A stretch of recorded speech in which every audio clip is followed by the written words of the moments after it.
Hi everyone, this is Kathleen. I go by the name Mrs. McTutor on my YouTube channel. Today I want to talk about my very favorite website for reading practice for English language learners. This is geared mostly towards transitioning, expanding, and commanding students on the high school level. One of the very best things an English language learner can do is to read often. There's no better way to acquire language than to read. Um, Best thing you can do is to read along while listening to someone read a text. So any opportunities you have to read and actually see the words on the page while listening to someone read aloud is the best thing that you can do. This allows you to hear the correct pronunciation of new words, and you're going to hear them in the appropriate context so that you will learn them and be able to use them yourself. My very favorite website for this is called ESLbits.net. On this website, you can read novels, you can read short stories, you can practice idioms. There are so many things that you can do.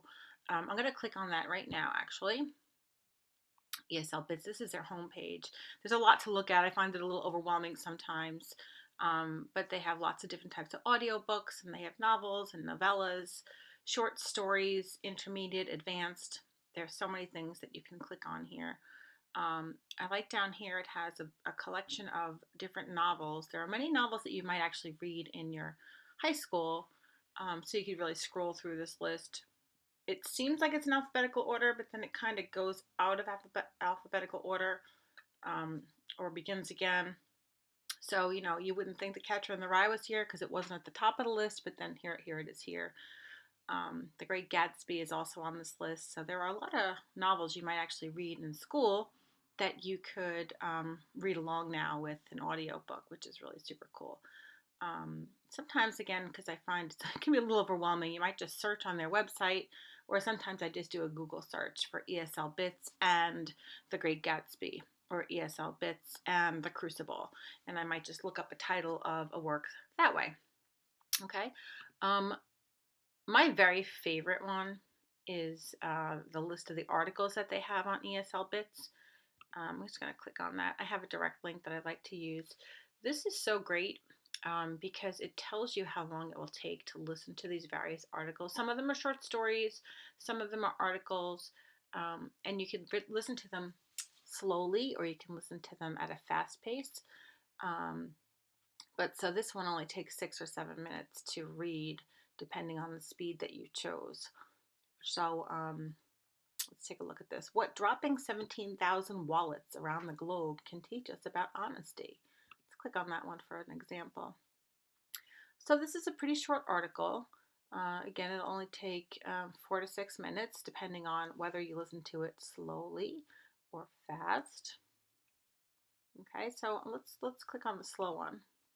Picture this. You're a receptionist at, say, a hotel. Someone walks in and says they found a lost wallet, but they're in a hurry. They hand it to you. What would you do?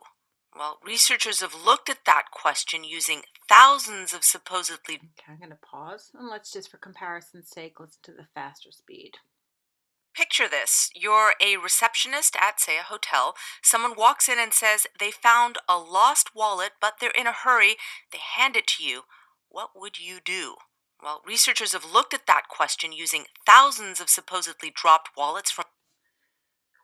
So there, you can hear it slowly or you can hear it fast, and you can read along and see the words while you listen. There's no better way to acquire language, in my opinion.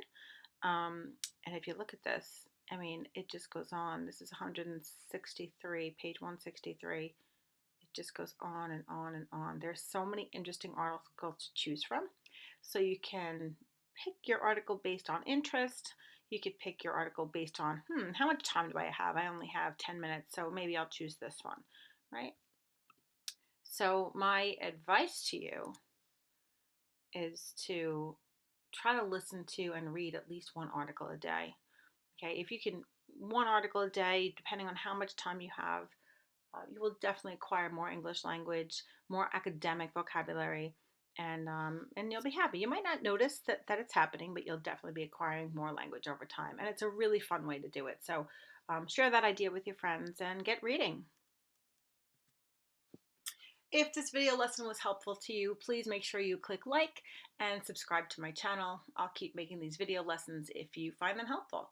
If you have any suggestions of something you would like me to provide, just send me an email or you can comment below, and I'd be happy to try something new. All right, thanks so much. Happy reading.